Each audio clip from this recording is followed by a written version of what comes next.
الحمد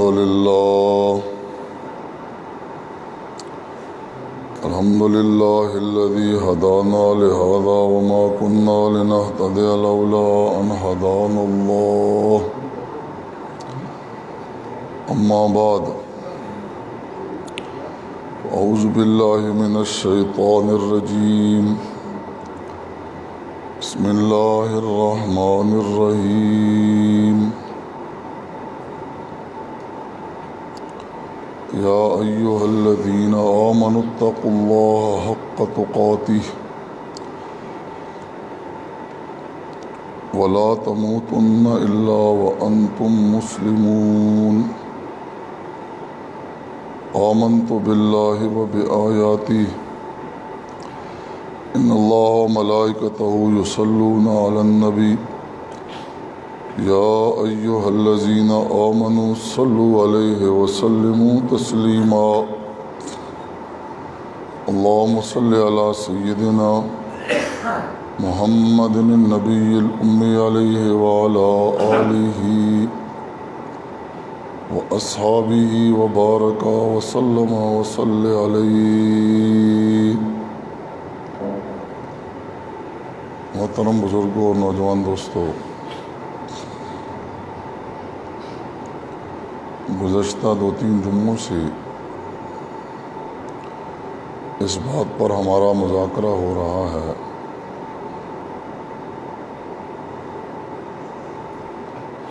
کہ رمضان کا مہینہ یہ ایک مشق ہے ہمارے اندر چند صلاحیتیں اور صفات کو پیدا کرنے کی، اور شوال کا مہینہ ان صلاحیتوں اور ان صفات کے اظہار کے لیے ہے.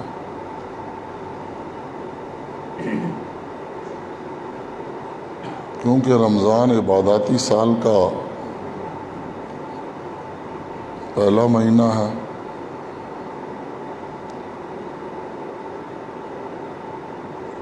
اور اس میں ہمیں مشق کروائی جاتی ہے، اور مشق اس وقت ہوتی ہے جب دشمن فوجیں بیرک میں ہوتی ہیں، اور جنگ اس وقت ہوتی ہے جب دشمن کی فوجیں میدان میں آتی ہیں. تو رمضان المبارک میں ہمارا سب سے بڑا دشمن شیطان قید ہوتا ہے. تو اس اپرچونٹی سے ہمیں فائدہ لیتے ہوئے اس کی مشق کرنی ہے کہ ہم دشمن کے وار سے کیسے اپنے کو بچائیں. جس فوج نے مشق کی ہوئی ہوتی ہے وہ میدان جنگ میں مار نہیں کھاتی. کتنی نادان ہے وہ فوج جو مشق میں تو اپنے سارے ہتھیار لے کر میدان میں مشق تو کرے، لیکن جو ہی میدان جنگ میں قدم رکھے تو ہتھیاروں کو تالا لگا دے اور خالی ہاتھ میدان میں اترے تو اس نے تو مار کھانی ہی ہے. تو کہیں ایسے نادان فوجیوں کا سا حال میرا اور آپ کا تو نہیں ہے کہ رمضان میں ہم نمازیں پڑھتے تھے 5 وقت جماعت کے ساتھ، تلاوت بھی ہو رہی تھی، تراویح بھی پڑھی جا رہی تھی، ذکر و تسبیح بھی ہو رہا تھا، اور جو ہی رمضان آیا تو نمازوں کو بھی چھٹی دے دی، تلاوت کو بھی چھٹی دے دی. تو اس کا مطلب یہ ہے کہ حالت جنگ میں ہم نے ہتھیاروں کو تالے لگا کر رکھ دیے، کیونکہ شوال میں ہمارا دشمن کھل جاتا، پھر ہم حالت جنگ میں ہوتے ہیں. تو جو صفت سب سے بڑی صفت شریعت ہمارے اندر پیدا کرنا چاہتی ہے،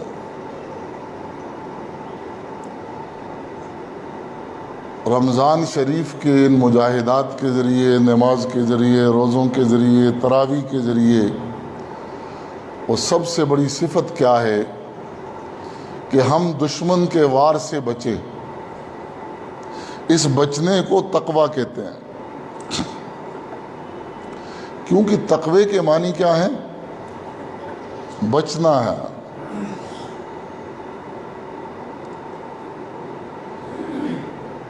تو یہ دشمن ہم پر وار کر کے ہم سے اللہ کے حکم توڑواتا ہے، نافرمانیاں کرواتا ہے، اور ان نافرمانیوں سے بچنے کا نام کیا ہے؟ تقوی ہے. اور روزے کا سب سے بڑا مقصود بھی تقوی ہے. لعلکم، یہ صفت ہمیں پیدا کر کے اس صفت کے ساتھ ہمیں 11 مہینے اس میدان جنگ کے اندر رہنا ہے، تاکہ دشمن کے وار سے ہم اپنے کو بچا سکیں.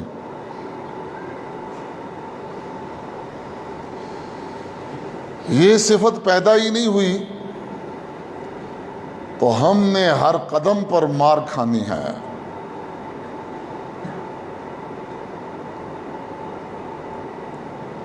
اس لیے حضرت شیخ تھانوی نور اللہ مرقدہ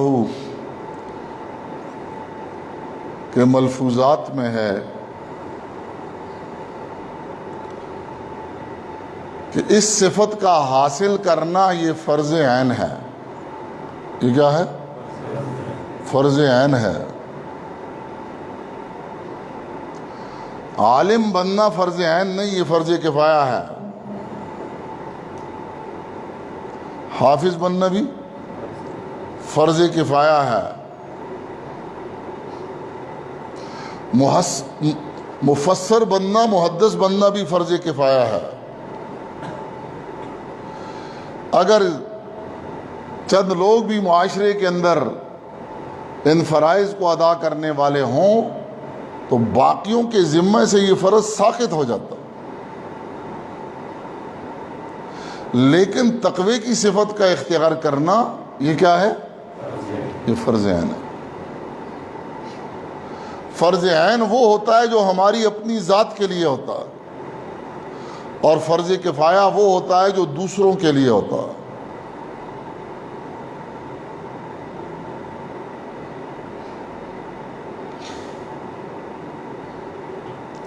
ہم جنازہ پڑھتے ہیں، یہ فرض کفایہ ہے. چند مسلمان بھی اگر مل کر ادا کر دیں تو باقیوں کے ذمے سے. اور ہم نماز پڑھتے ہیں، یہ کیا ہے؟ یہ فرض عین ہے.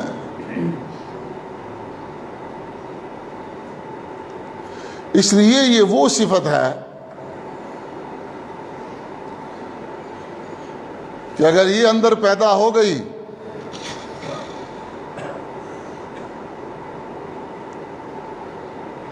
تو یہ سمجھو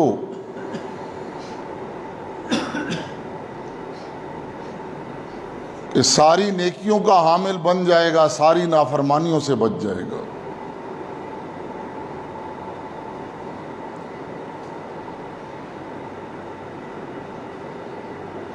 اس لیے اس صفت کا حاصل کرنا فرض عین ہے.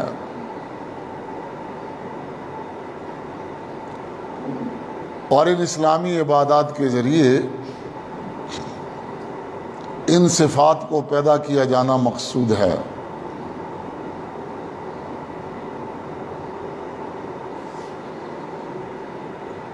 تقوی کے مختلف مفاہیم علماء نے بیان فرمائے.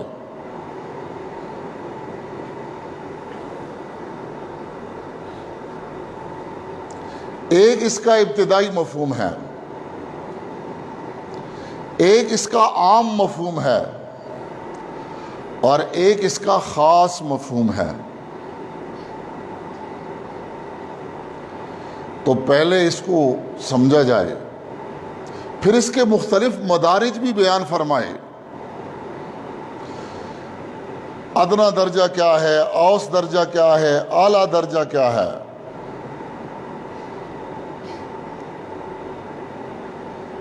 پھر اس تقوی کے اندر افراط اور تفریط کیا ہے. بعض لوگ اس بیماری کا شکار ہو جاتے ہیں، تقوی میں بھی افراط اور تفریط کا شکار ہو جاتے ہیں. اس سے بھی نکلنا ہے. اور اس تقوی کو پیدا کرنے کی سہل صورت کیا ہے؟ یہ چند باتیں ہیں جو میں نے آج اس موضوع کو لپیٹنا ہے، اور کوشش کرتا ہوں کہ اشاروں میں یہ ساری باتیں اس پر ہمارا مذاکرہ ہو سکے۔ تو ایک اس کا ابتدائی مفہوم ہے۔ ابتدائی مفہوم کے اعتبار سے تقوی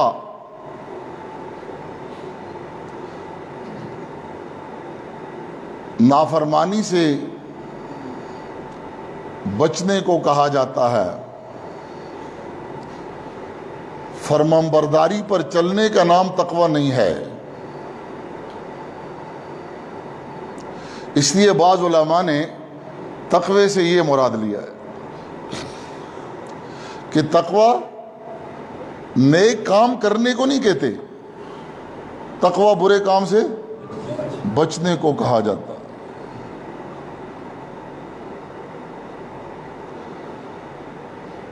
گویا تقوی آدمی کو بچاتا ہے۔ جن علماء نے یہ مفہوم بیان کیا ہے ان کی بات اپنی جگہ ٹھیک ہے، مسلم ہے، اور جب وہ معاشرے میں تقوی کی تربیت فرماتے ہیں تو وہ سب سے زیادہ زور جس چیز پر دیتے ہیں وہ منکر کے چھوڑنے پر دیتے ہیں۔ یہ تربیت کا ایک انداز ہے، اور ہر ایک کا انداز مزاج جدا جدا ہے۔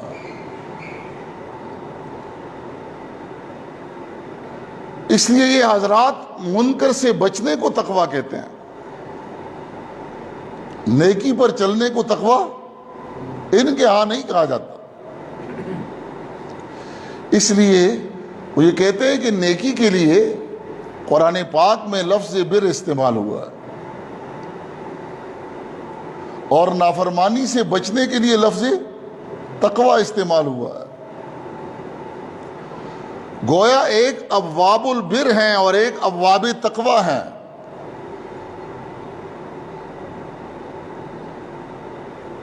تو ان کے ہاں یہ ہے کہ نیکی پر چلنا تقوی نہیں ہے، گناہ سے بچنا تقوی ہے۔ اور وہ حوالے بھی دے رہے مختلف، ایک حدیث شریف میں بھی آتا ہے، بڑا عابد کون ہے؟ بڑا عابد کون ہے؟ جو نافرمانی سے بچے۔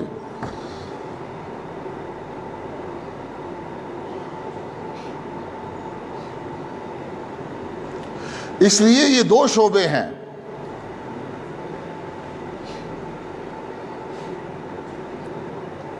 اور یہ لوگ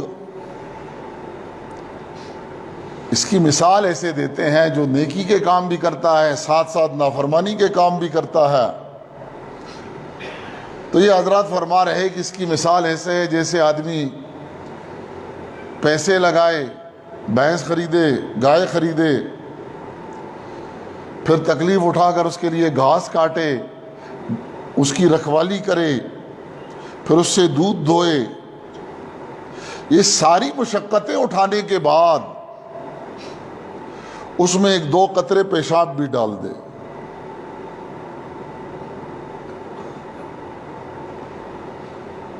تو اس نے اپنی ساری محنت کو ملیا میٹ کر دیا، اس کو آگ لگا دی۔ تو نیکیوں کا انبار تو اس نے جمع کیا، لیکن نافرمانی کی آگ بھی لگا دی۔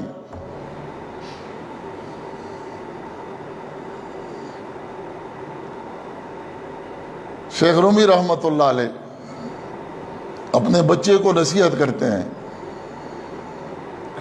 کہ اے بیٹے، اول اے جاں دفع شر موش کن، بعد ازیں انبار گندم کوش کن۔ کہ اے بیٹے، پہلے چوہے کا غم کر، بعد میں گندم کا انبار لگا۔ چوہے کا غم اگر نہیں کیا تو اس سارے انبار کو یہ چوہا زمین میں دھنسا دے گا۔ نماز، روزے، زکوٰۃ کے ذریعے جو نیکیاں کما رہے ہوتے ہیں، منکرات کی آگ ان کو جلا کر راکھ کر دیتی ہے۔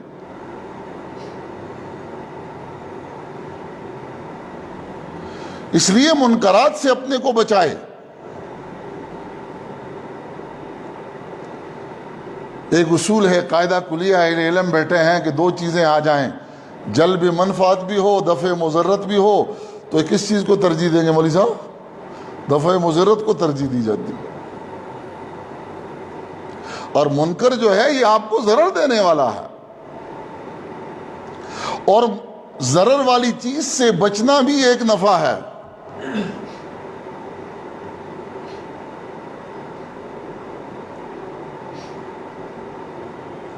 اس لیے کبھی ایسا ہوتا ہے کہ ہماری نیکیوں کے اس ساری محنت کو منکرات کی بعض اوقات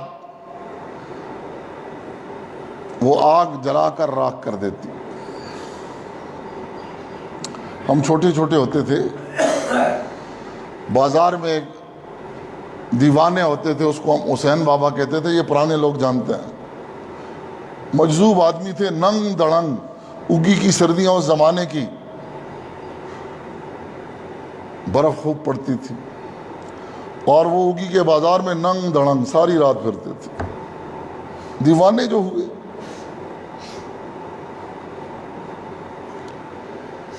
ایک رات اسے کہیں سردی لگ گئی، تو یہ بتی کے پاس کسی نے بھینسوں کے لیے گھاس اکٹھا کیا ہوا تھا، جیسے ہمارے ہاں روٹین ہے۔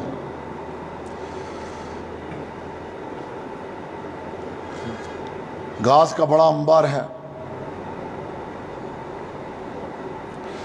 انہیں سردی لگی تھی، ان کے پاس ماچس تھی، وہ آئے اور انہوں نے ایک دیا سلائی جلائی اور اس پر پھینک دی، اور وہ تو آگ کے بڑے شعلے اٹھ رہے اور یہ پاس بیٹھے ہوئے آگ تاپ رہے۔ اندر سے آدمی نکلا، غصے سے دیکھے آگے حسین بابا ہے، حسین بابا کو کوئی کیا کہے، اور ان سے پوچھا بھائی آپ نے یہ کیا کیا؟ وہ کہنے لگے مجھے تو پتہ نہیں، میں نے تو ایک ہی تیری لگائی ہے۔ تو ہم بھی کبھی کبھی حسین بابا کی طرح بڑے انبار جمع کر کے اس کو منکرات کی ایک تیلی سے آگ لگا دیتے ہیں۔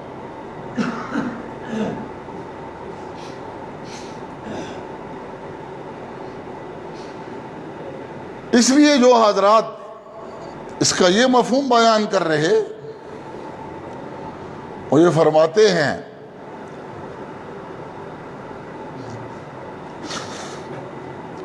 کہ منکر سے اپنے کو بچاتا رہے، یہ بڑا تقویٰ ہے۔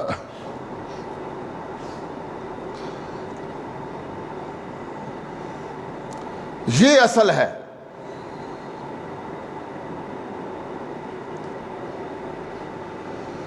اس لیے کہ اگر نیکی کا کام آپ سے چھوٹتا ہے،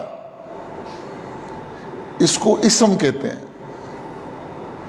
اور اگر منکرات کے آپ شکار ہوتے ہیں، اس کو عدوان کہتے ہیں۔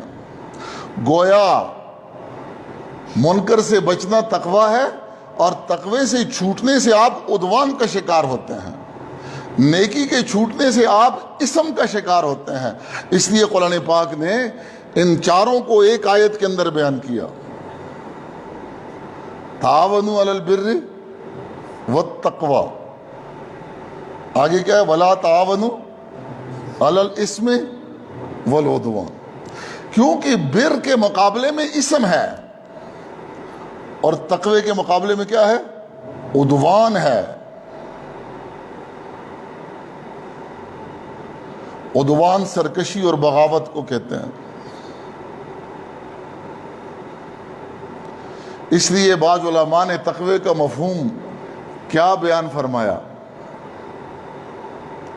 کہ تقوی وہ صفت ہے جو انسان کو قانون پسند بناتی ہے، وہ قانون توڑتا نہیں ہے۔ اور جب قانون توڑتا ہے تو آدمی شکار ہو جاتا ہے سرکشی کا، یہ حدود توڑ رہا ہے۔ تقویٰ ہمیں حدود شناسی سکھاتا ہے، اور عدوان ہمیں حدود پھلانگنا، یہ عدوان ہے، یہ سرکشی ہے۔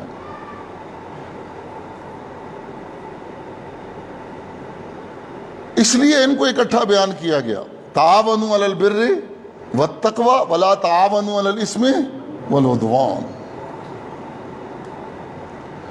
یہ تقوی کا ابتدائی مفہوم ہے۔ اس لیے ہمارے بعض مشائخ جو اس لائن کا مزاج رکھتے ہیں، اور جب وہ تربیت کرتے ہیں تو اپنے متعلقین میں سب سے زیادہ زور کس چیز پر دیتے ہیں؟ منکر کے چھوڑنے میں۔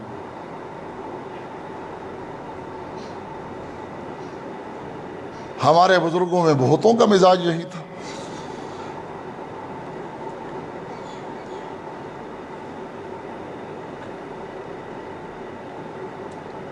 اور ابھی جو ہمارے نزدیکی بزرگوں میں گزرے ہیں،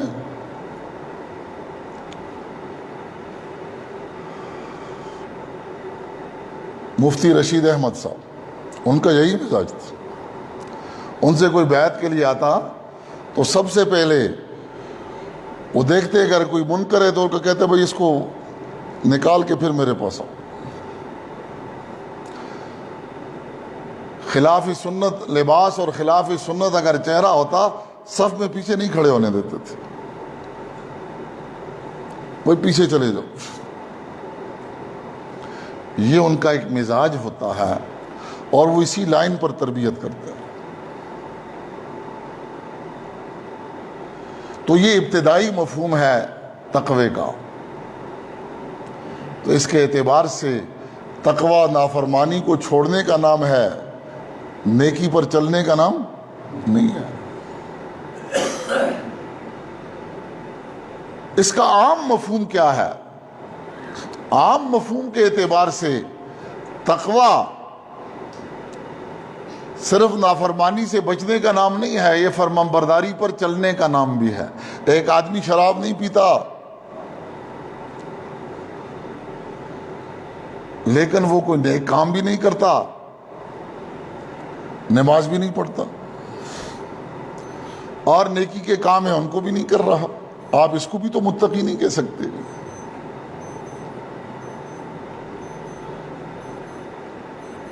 تو جہاں نافرمانی سے بچنا ہے وہاں فرمانبرداری پر چلنا ہے۔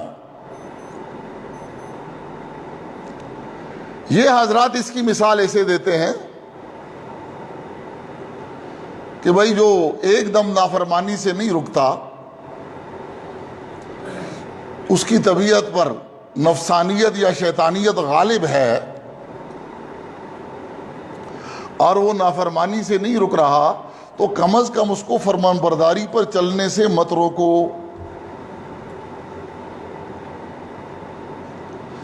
ایک دن ایسا ہوگا کہ اس نیک کام کرنے کی وجہ سے جب اس نیکی کا نور اس کے دل کے اندر داخل ہوگا، اس کے اندر ایسی طاقت پیدا ہوگی کہ اندر سے نافرمانی کی نفرت پیدا ہو کر یہ منکرات کو چھوڑ دے گا۔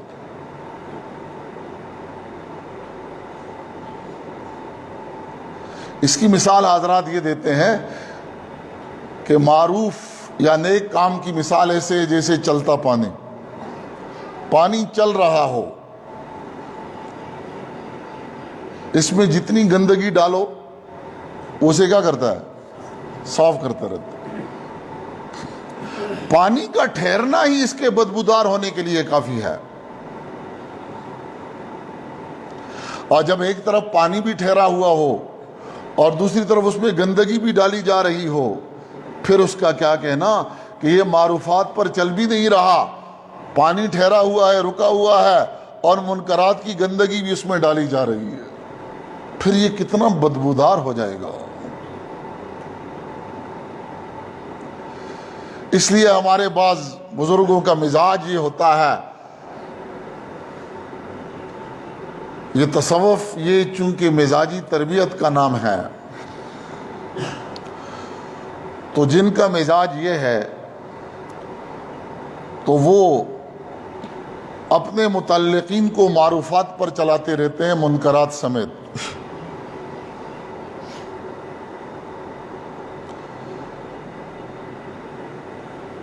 اور آہستہ آہستہ ان کے اندر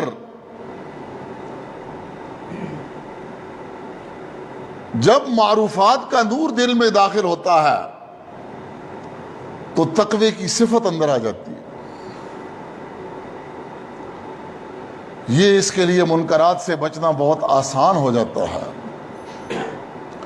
یہ مزاج ہمارے بزرگوں میں حضرت شاہ اشرف علی تھانوی رحمۃ اللہ علیہ کا بھی تھا،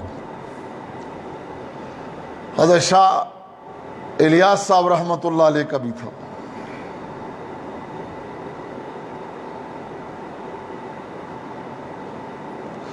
حضرت کے پاس بھی آتے تھے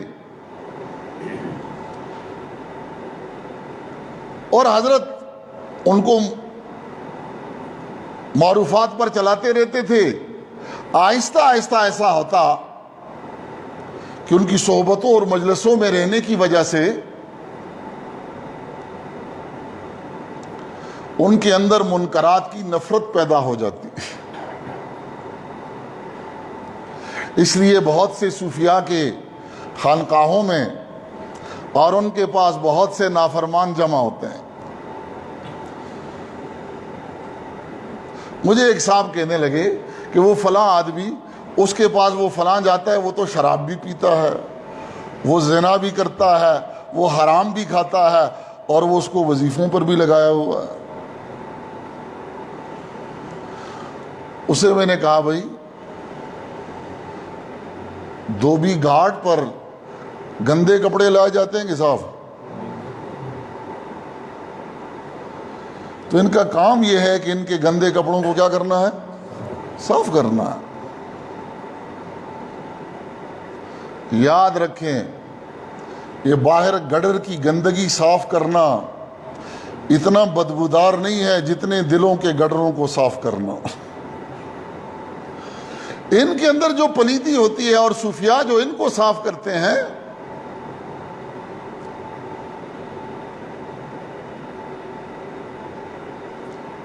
یہ تعویذ اور دم سے صاف نہیں ہوں گے۔ اس کو مجاہدوں کو رگڑے دینے پڑتے ہیں، جیسے گندے کپڑے کو دھوبی لا کر دھوبی گھاٹ پر ان پر دم ڈالتا ہے کہ وہ صاف ہو جائے، تو ان کو کیا کرتا ہے؟ رگڑے دیتا ہے، تب جا کر ان میں صفائی پیدا ہوتی ہے۔ اور سارے گندے کپڑے جمع کر کے اگر وہ سارا قرآن پاک پڑھ کر اوپر پھونک لے، ان کی صفائی ہو جائے گی؟ اس سے نہیں ہوگی۔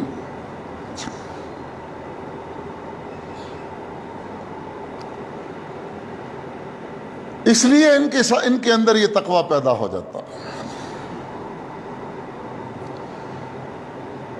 حضرت اشرف علی شاہ اشرف علی تھانوی رحمۃ اللہ علیہ کے پاس ایسا ہی ہوتا تھا۔ جگر مراد آبادی کی ایک مثال میں دے رہا ہوں۔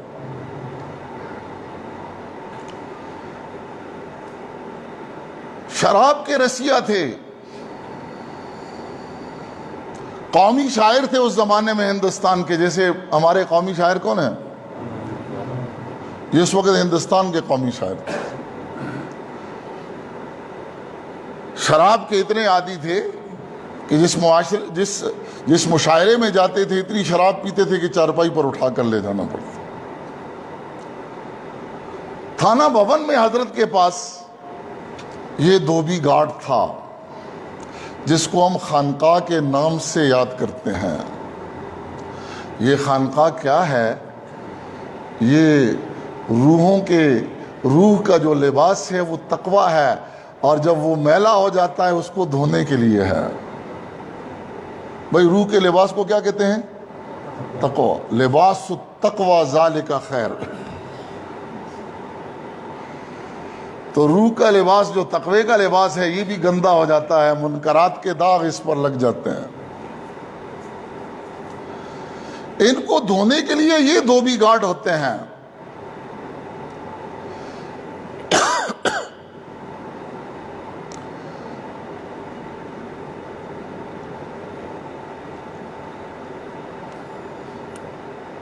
چنانچہ خواجہ عزیز الحسن مجذوب رحمۃ اللہ علیہ اپنے زمانے کے کلیکٹر تھے، حضرت سے بیعت ہوئے۔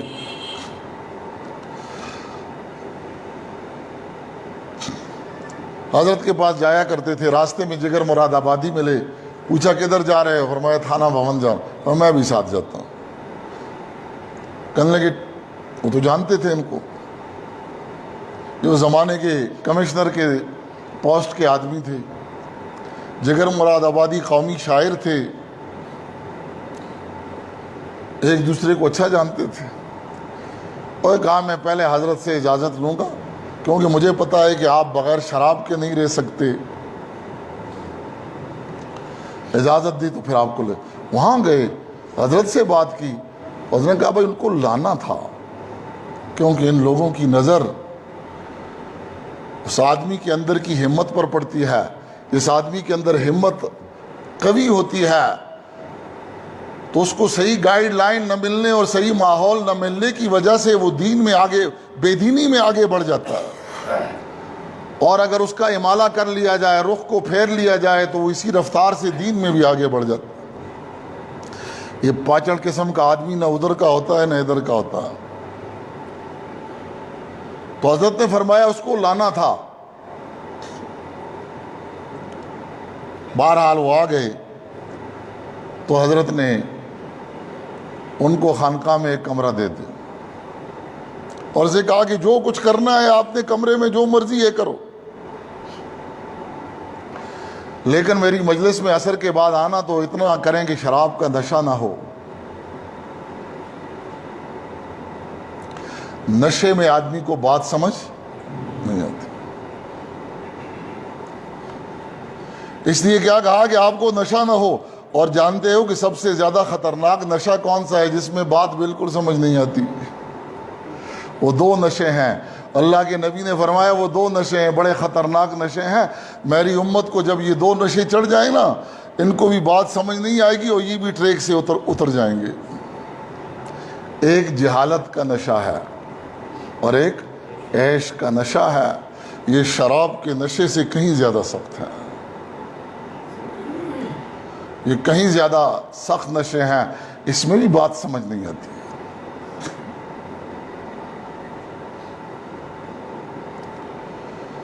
اللہ اللہ۔ پہلے دن آیا، حضرت کی مجلس میں آ کر بیٹھ گئے۔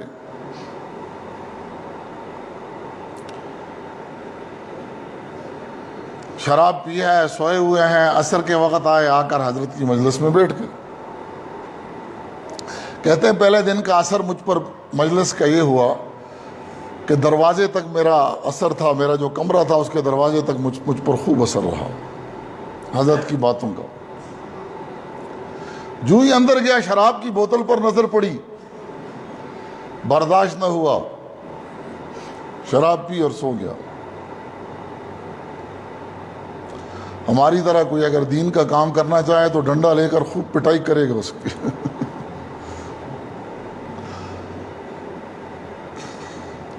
نافرمانی سے نفرت کرو، نافرمان سے نہ کرو۔ نافرمانی سے نفرت کرو، نافرمان سے نہ کرو۔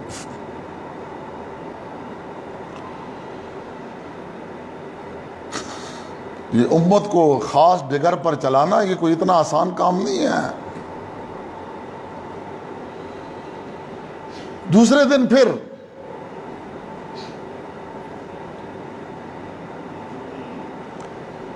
آ کر بیٹھ گیا، کہنے لگے آج اتنا اثر تھا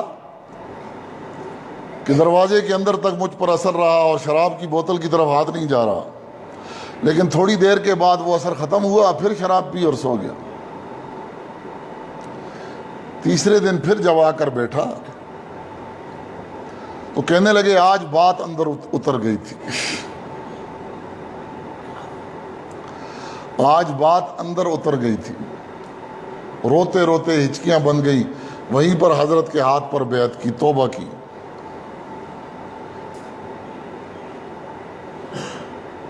یہ بیعت کوئی ایف سی کی بھرتی کا نام نہیں ہے، میں سلسلے میں نے بیعت کر دی ہے، بس اس کے بعد جو مرضی ہے کرتے رہو۔ جس شعبے میں اناڑی لوگ آ جاتے ہیں اس شعبے کا کباڑا ہو جاتا ہے۔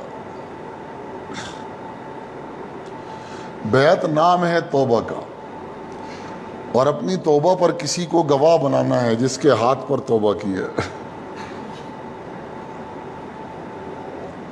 اب بیعت کر لی، توبہ کر لی، شراب نہیں پی رہے، ڈاکٹروں نے بھی کہا کہ تھوڑی تھوڑی پیتے رہو وگرنہ ہارٹ اٹیک ہو جائے گا، اس سے رگیں سخت ہو جاتی ہیں۔ اس حال میں زندگی کو بچانے کے لیے حرام کا استعمال رخصت ہے، اور نہ استعمال کرنا عزیمت ہے، اور عزیمت رخصت عطا ہے اور عزیمت منشا ہے۔ تو آپ عطا پر نہیں چل رہے، منشا پر چل رہے۔ کہا ایک گھونٹ بھی نہیں پیتا، موت آتی ہے تو آنے دیں۔ پکی توبہ کر لیں،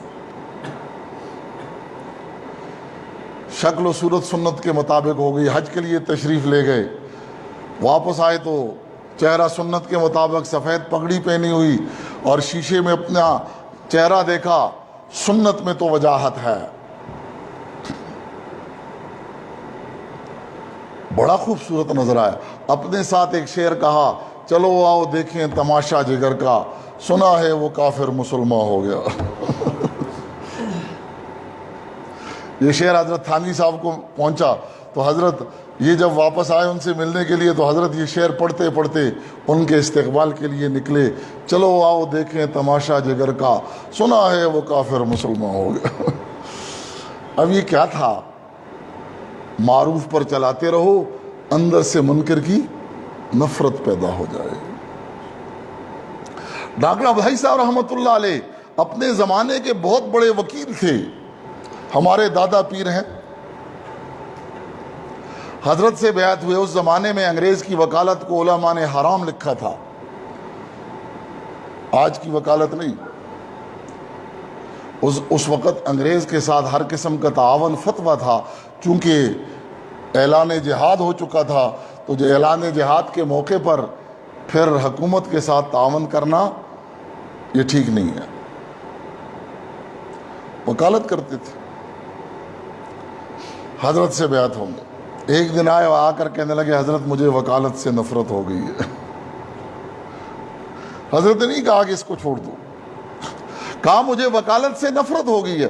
حضرت فرمانے لگے مجھے بھی اسی بات کا انتظار تھا۔ اسی دن ان کو خلافت بھی عطا کر دی۔ اس لیے معروفات پر چلاتے رہو، ایک دن منکرات کی نفرت پیدا ہو جائے گی۔ یہی حال آپ دیکھتے ہیں جماعتوں میں، کہیں ہیروئن پینے والوں کو کسی پل کے نیچے سے ترغیب دے کر اٹھا کر ساتھ چلا لیتے ہیں، کہیں گھر کے اندر مار پیٹ کرنے والوں کو کوئی ترغیب دے کر خوشامد کر کے ساتھ لے کر چلا لیتے ہیں، اور چلتے چلتے چلتے چلتے ایک دن ایسا ہو جاتا ہے کہ وہ بھی منکرات کو چھوڑ دیتا ہے۔ اللہ معاف کر لیتے ہیں لیکن ہم معاف نہیں کرتے۔ اللہ معاف کر لیتے ہیں لیکن ہم معاف نہیں کرتے، ہم پھر بھی تانے دیتے ہیں، چھوڑ اس کی تبلیغوں کو، میں جانتا ہوں اس کو، بلی سو چوہے کھا کر حج کو چلی گئی، شکر نہیں کرتے کہ چلی تو گئی، ارے چلی تو گئی۔ ایسا تھا ایسا تھا، اللہ کے نبی نے فرمایا کہ اللہ نے لازم کر لیا اپنے اوپر، اگر کسی نے کسی گناہ سے توبہ کی ہے پھر بھی اگر کوئی اس کو تانا دے تو اس تانا دینے والے کو موت نہیں آئے گی جب تک یہ اس گناہ میں مبتلا نہ ہو جائے گا۔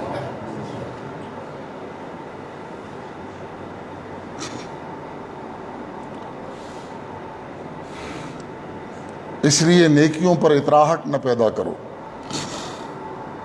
نیکیوں پر اطراحٹ نہ پیدا کرو۔ اعتبار خاتمے کو ہے، پتہ نہیں جسے ہم حقیر سمجھ رہے کل اس کو اللہ توبہ کی توفیق دے دے۔ ہمارا انجام کیسے ہوگا اس کا کوئی علم نہیں۔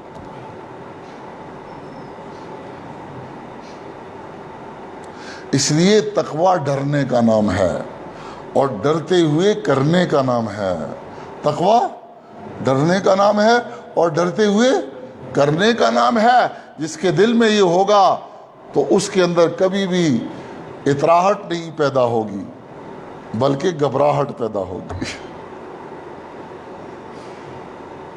یہ دو مفہوم میں نے آپ کو بتائے، عام مفہوم، خاص مفہوم۔ ابتدائی مفہوم، عام مفہوم اور خاص مفہوم ہے۔ خاص مفہوم کیا ہے تقوی کا؟ یہ امید اور خوف کے درمیانی کیفیت کا نام ہے۔ امید اور خوف کی درمیانی کیفیت کا نام ہے۔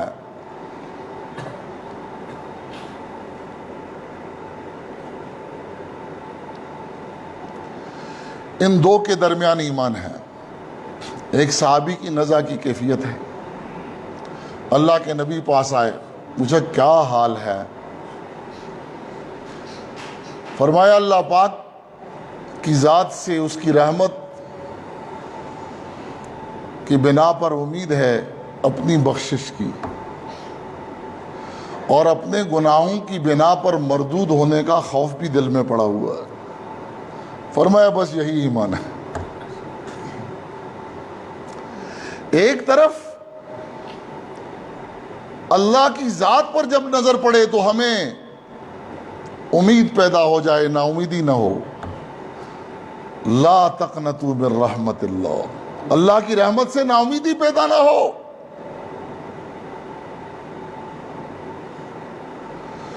اور دوسری طرف اپنے اعمال اور نالائقی کی بنا پر مردود ہونے کا خوف بھی دل میں پڑا ہوا ہو۔ اس امید اور خوف کے درمیان جو عمل بھی کیا جائے گا وہ اللہ کو مقبول ہوگا۔ انما یتقبل اللہ من المتقین،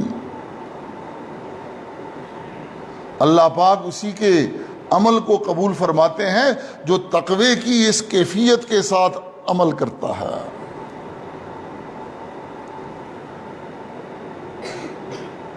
امید اللہ پاک سے، اس کے کرم کی وجہ سے ہو،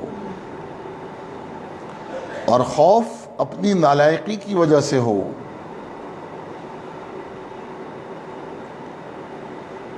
اس امید اور خوف کے درمیان جو عمل بھی کرے گا اسے اللہ قبول فرمائیں گے۔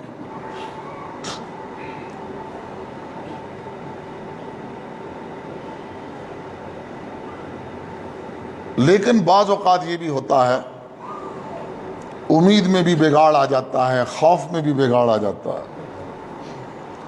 امید میں بھی جب تربیتی تعلق کسی کے ساتھ نہیں ہوتا،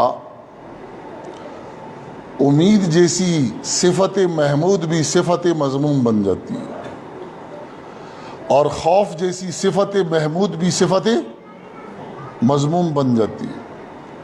نفس اور شیطان بعض اوقات دیندار آدمیوں کو نورانی ہتھ کنڈوں کے ذریعے بے دینی کے اندر گرفتار کر لیتے ہیں۔ امید بھی کامل ہو، خوف بھی کامل ہو۔ ابوبکر صدیق رضی اللہ تعالیٰ عنہ سے پوچھا گیا آپ کی امید کی کیفیت کیا ہے؟ فرمایا اعلان ہو جائے سارے لوگ جہنم جائیں گے اور ایک جنت جائے گا، تو مجھے اللہ کی ذات سے امید ہے، اس کے کرم اور فضل کی وجہ سے، کہ وہ جنت جانے والا میں ہوں۔ پھر خوف کی کیفیت کا پوچھا، فرمایا اعلان ہو جائے کہ سارے لوگ جنت جائیں گے، ایک جہنم جائے گا، تو میں کانپنا شروع کر دوں گا کہ وہ جہنم جانے والا میں ہوں۔ تو امید اور خوف کے درمیان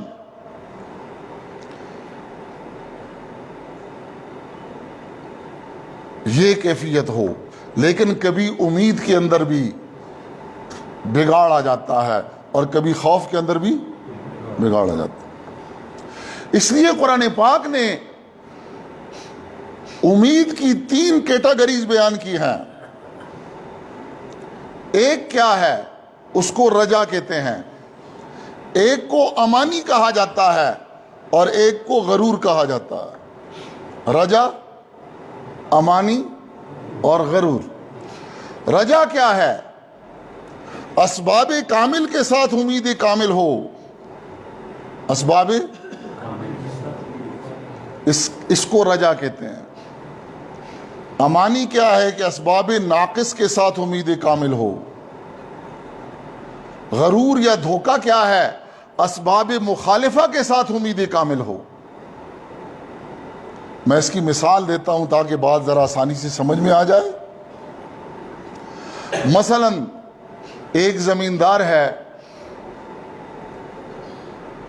وہ زمین میں ہل جوتتا ہے اچھے طریقے سے، اس میں تخم ڈالتا ہے عمدہ، اس کو پانی دیتا ہے بر وقت۔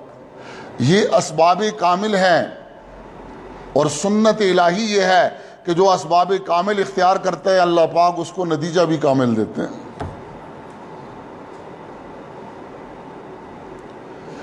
تو زراعت کے لیے یہ اسباب کامل ہے، زمین اچھے طریقے سے تیار کرنا، اس میں تخم ڈالنا اور پھر اس کو پانی دینا، یہ کام اللہ پاک نے زمیندار کے ذمہ لگایا ہے۔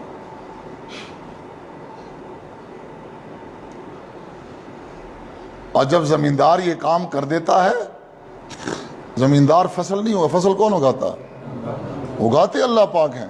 یہ کیا کرتا ہے؟ اس کے ذمہ کام کیا ہے کہ اس فصل کے اگنے میں جو رکاوٹیں ہیں ان کو دور کرے۔ زمین کی سختی رکاوٹ ہے، تخم ڈالنا ہے، یہ اس کی ذمہ داری، پانی بر وقت دینا ہے۔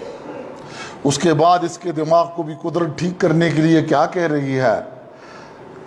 أَأَنْتُمْ تَزْرَعُونَهُ أَمْ نَحْنُ الزَّارِعُونَ۔ اب اگر فصل اچھی اگے تو یہ نہ سمجھنا یہ تو نے اگائی، یہ ہم نے اگائی، لیکن تو نے یہ جو کام کیے تھے اسی کا نتیجہ ہے۔ تو یہ اسباب کامل ہیں، یہ اسباب کامل اختیار کر کے امید کامل ہو کہ اللہ پاک مجھے اچھی فصل دیں گے، اس کیفیت کا نام کیا ہے؟ رجا ہے۔ اب دوسرا اسباب ناقص ہے، پانی زمین کو اچھا نہیں بنایا، تخم بھی اچھا نہیں ڈالا، پانی بھی بر وقت نہیں دیا، اسباب ناقص استعمال کیے، اور امید کامل ہے کہ فصل اچھی ہوگی۔ اس کو قرآن کی زبان میں کیا کہتے ہیں؟ امانی۔ امانی کہتے ہیں جھوٹی آرزو کو۔ کس کو کہا جاتا ہے؟ جھوٹی آرزو کو۔ ایک غرور اور دھوکہ ہے، یہ زمیندار کھیت کے قریب بھی نہیں گیا، زمین بنائی ہی نہیں، تخم ڈالا ہی نہیں، اور امید لگائے بیٹھا ہے مجھے اچھی فصل ملے گی۔ اس کو کیا کہتے ہیں؟ غرور یا دھوکہ کہا جاتا ہے۔ ایسے ہی دنیا بھی آخرت کی کھیتی ہے، الدنیا مزرعۃ الآخرہ۔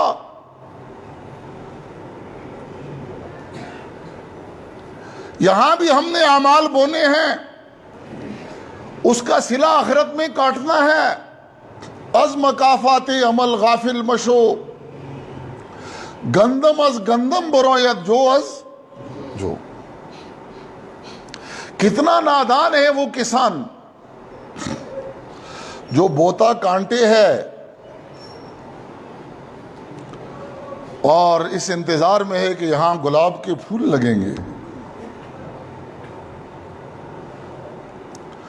نفرت کے کانٹے بو کر کبھی بھی آپ محبت کے پھول نہیں چن سکتے۔ تو دنیا بھی آخرت کی کھیتی ہے۔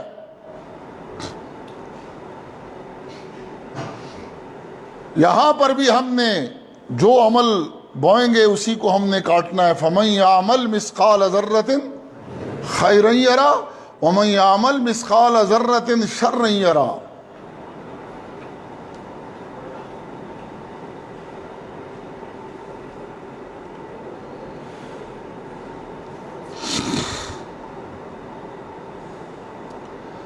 تو یہاں پر بھی ہم نے بونا ہے اور آخرت میں ہم نے اس کو کاٹنا ہے۔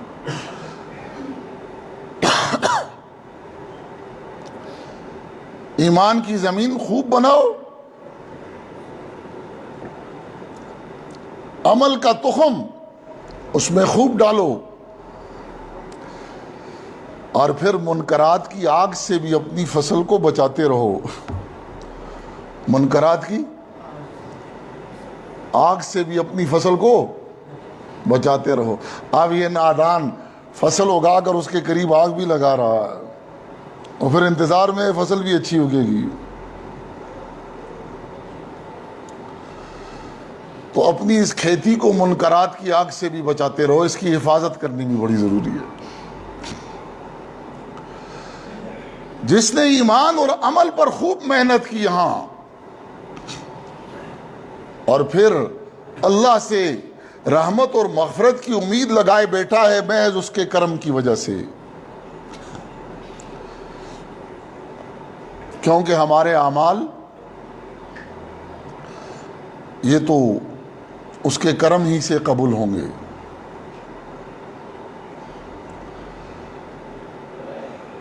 اس لیے جب کسی کے ساتھ تربیتی تعلق نہیں ہوتا نا، تو دیندار لوگوں میں بھی حضرت فرماتے تھے دو قسم کی بے دینیاں پیدا ہو جاتی ہیں۔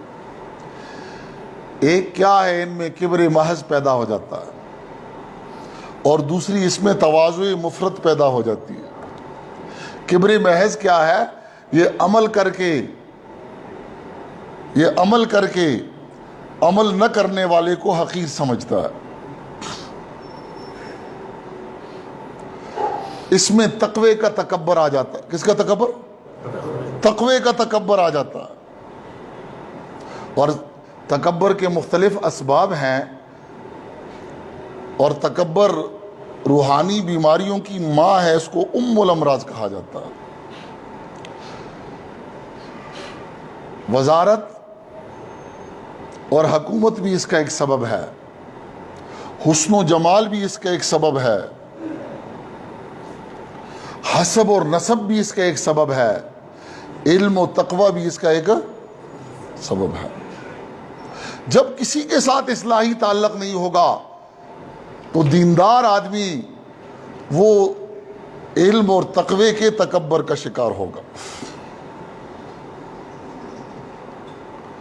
علم کر کے باقیوں کو حقیر سمجھے گا، نیک عمل کر کے باقیوں کو حقیر سمجھے گا۔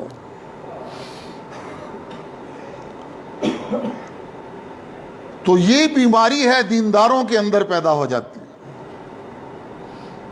اور یہاں حضرت فرماتے ہیں کہ اپنے عمل کی تحقیر کرے گا، میری کیا نمازیں ہیں، میرے کیا روزے ہیں، میرے کیا اعمال ہیں۔ حضرت فرماتے ہیں اپنے کو تو حقیر سمجھے، لیکن یہ جو اللہ پاک نے عمل کی توفیق دی ہے اس کو اللہ کا انعام سمجھے، اللہ کے انعام کی تحقیر نہ کرے۔ ایک آدمی بھنگی اور موچی ہے، اس کو بادشاہ نے موتی دے دیا اور وہ موتی کی تحقیر کر رہا ہے، تو بادشاہ خوش ہوگا کہ ناراض ہوگا؟ ہاں، اپنے کو موچی اور بھنگی سمجھے، لیکن موتی کو موتی سمجھے۔ حضرت کے پاس ایک شخص آئے، حضرت ڈاکٹر بھائی صاحب رحمۃ اللہ علیہ کے پاس، ان کے مرید تھے، اور آ کر کہنے لگے حضرت ہماری کیا نمازیں ہیں، اس میں خشوع اور خضوع نہیں ہے۔ حضرت فرمانے لگے یہ بغیر خشوع اور خضوع کا سجدہ تو مجھے کر سکتا ہے؟ فرمایا نہیں حضرت آپ کو تو نہیں کر سکتا۔ فرمایا اس کی نسبت اللہ کے ساتھ ہے، اس کی بھی قدر کرو۔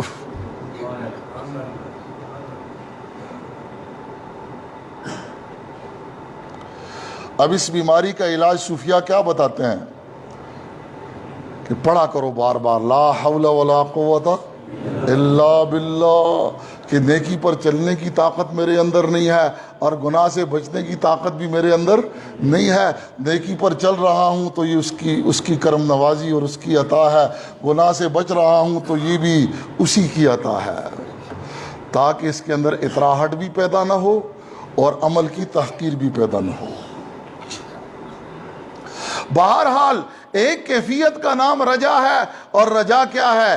اسباب کامل کے ساتھ امید ایمان اور عمل کر کے محض اللہ کے کرم کی بنا پر امید ہو کہ اللہ پاک میری مغفرت فرمائیں گے، اس کو رجا کہتے ہیں۔ اسباب ناقص ہوں اور امید کامل ہو.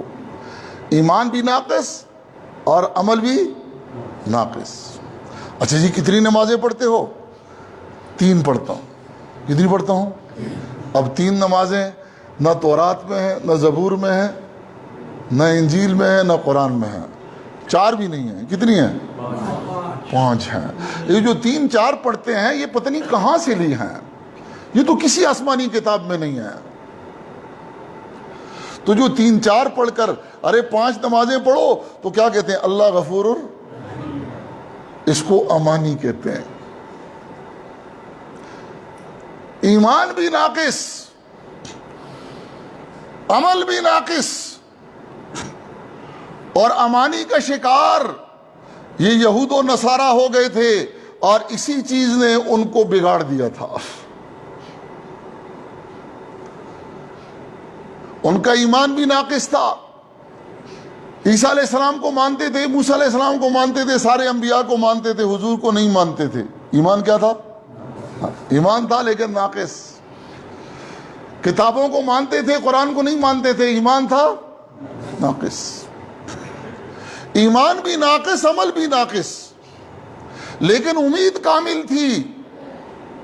کیا امید تھی؟ 3 امانی کا تذکرہ قرآن نے کیا ہے. ان کو امید کامل تھی عمل ناقص کے ساتھ. لن يدخل الجنت الا من کان ہودا او نصارا. جنت میں داخل نہیں ہوں گے مگر یہود اور نصارہ ہی داخل ہوں گے، کیونکہ ہم جنت کے ٹھیکیدار ہیں. لن تمسنا النار الا ایاما، ہمیں آگ نہیں چھوئے گی مگر چند ہی دن. وہ جس دن ہمارے بڑوں نے بچھڑے کی 40 دن کیا تھی؟ عبادت کی تھی. جب موسیٰ علیہ السلام طور پر چلے گئے تھے تو یہ چند دن ہمیں آگ چھوئے گی، باقی نہیں چھوئے گی. کیوں؟ نحن ابناء اللہ وَأَحِبَّاؤُهُ، ہم تو سابق ہیں. کیا ہیں؟ جدید زبان میں کیا کہتے ہیں؟ سابق ہیں. پیر صاحب کے بیٹے ہیں اور مولوی صاحب کے بیٹے ہیں، انبیاء کی اولاد ہیں. ہمیں آگ کیا کہہ سکتی؟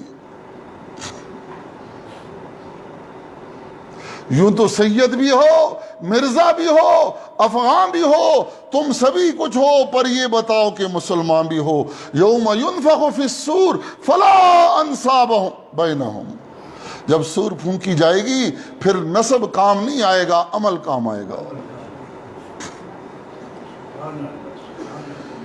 اس کو امانی کہتے ہیں.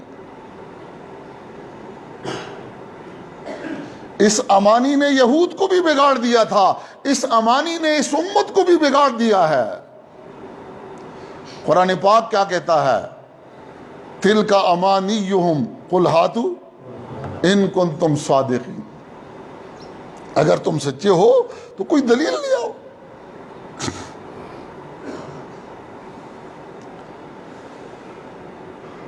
تو امید میں جب بگاڑ آتا ہے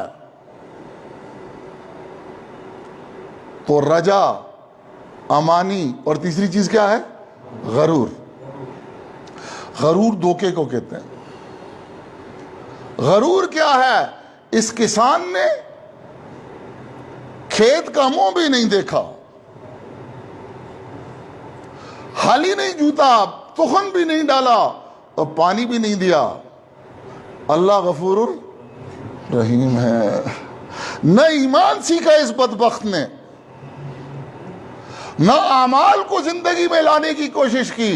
اور امید کیا ہے؟ اللہ. اس کو غرور اور دھوکہ کہا جاتا.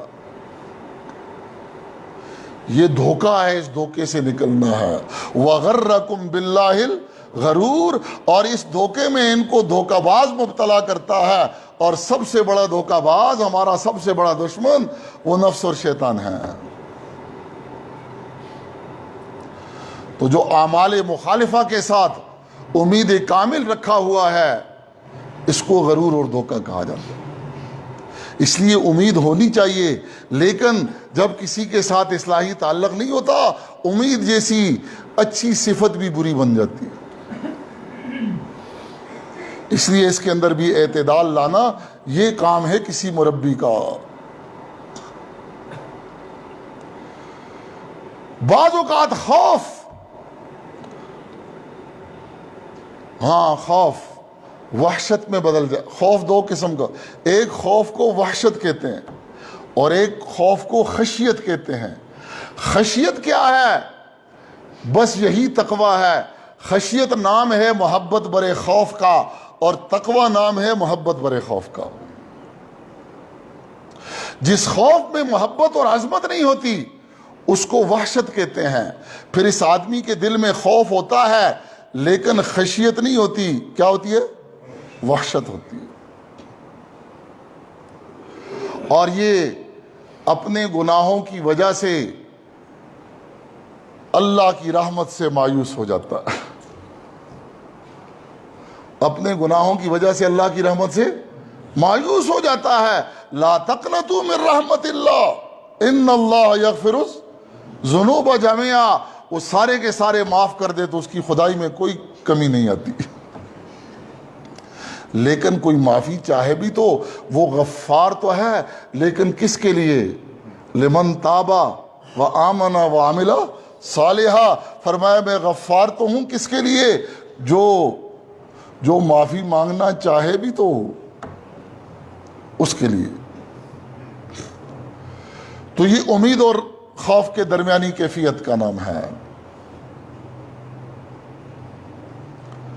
ہاں, عمر فاروق رضی اللہ تعالیٰ عنہ پر ایک مرتبہ بڑا التباس ہو گیا. عرب تھے. پھر حضور نے فرمایا میرے بعد اگر کوئی نبی ہوتا تو عمر ہوتے, لیکن تقوی کے سمجھنے میں ان کو بھی التباس ہو گیا. وہ ایک صحابی رضی اللہ تعالیٰ عنہ کے پاس گئے, حضرت کعب رضی اللہ تعالیٰ عنہ, ابی ابن کعب, ان کے پاس تشریف لے گئے. اس لیے سیکھنے کے لیے ہمیں چلنا چاہیے,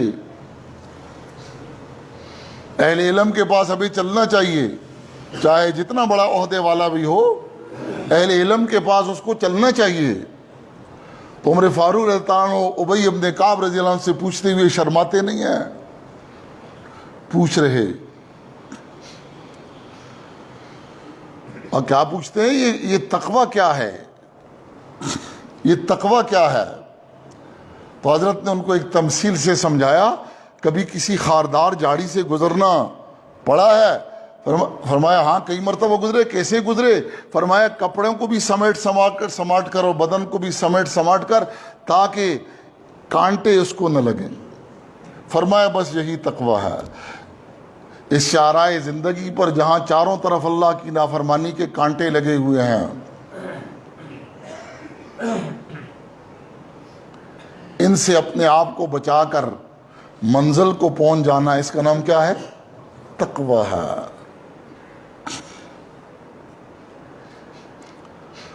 اب تقوی کی 3 مدارج ہیں. کتنے مدارج ہیں؟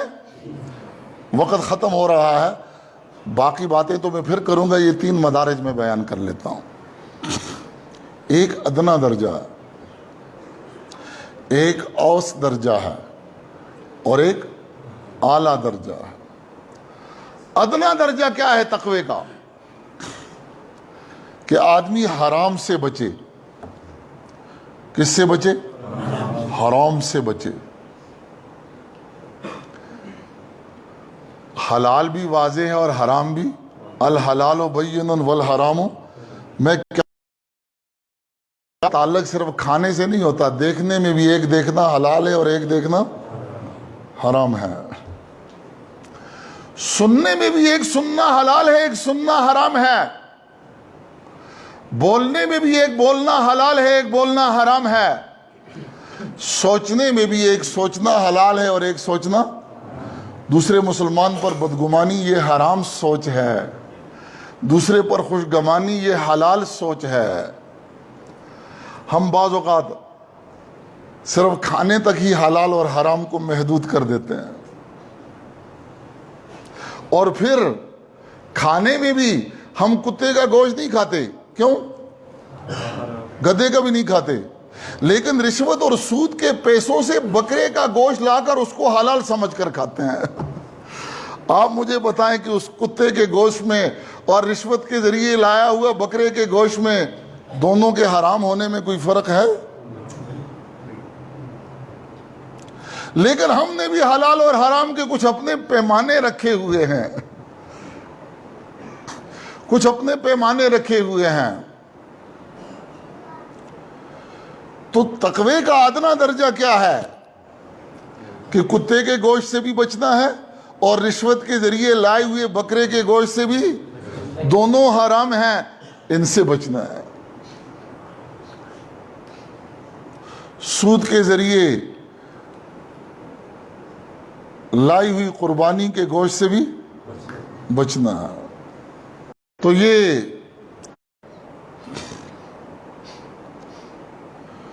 اس سے بڑا درجہ کیا ہے؟ مشتبہات سے بچے۔ الحلال بین والحرام بین وبینہما امور مشتبہات۔ پتہ نہیں چلتا یہ حلال ہے کہ حرام، پتہ نہیں چلتا کہ یہ حلال ہے کہ حرام، اس کو مشتبہ کہتے ہیں۔ تو تقوی کا اس سے بڑا درجہ کیا ہے؟ آدمی مشتبہات سے بچے۔ ایک عوام کا تقوی ہے، ایک خواص کا تقوی ہے، ایک اخص الخواص کا تقوی ہے۔ عوام کا تقوی حرام سے بچنا ہے، خواص کا تقوی مشتبہات سے بھی بچنا ہے۔ اور ایک مقربین ہیں، ان کا تقوی اور ہے، مشتبہ سے بھی بچے۔ حدیث شریف میں آتا ہے کہ مشتبہات کی مثال ایسے ہے جیسے باڑ کے قریب کوئی اپنے ریوڑ کو چرائے، تو جو باڑ کے قریب ریوڑ کو چراتا ہے، خطرہ ہے کہ اس کا ریوڑ کھیت میں دوسری طرف منہ مار لے گا۔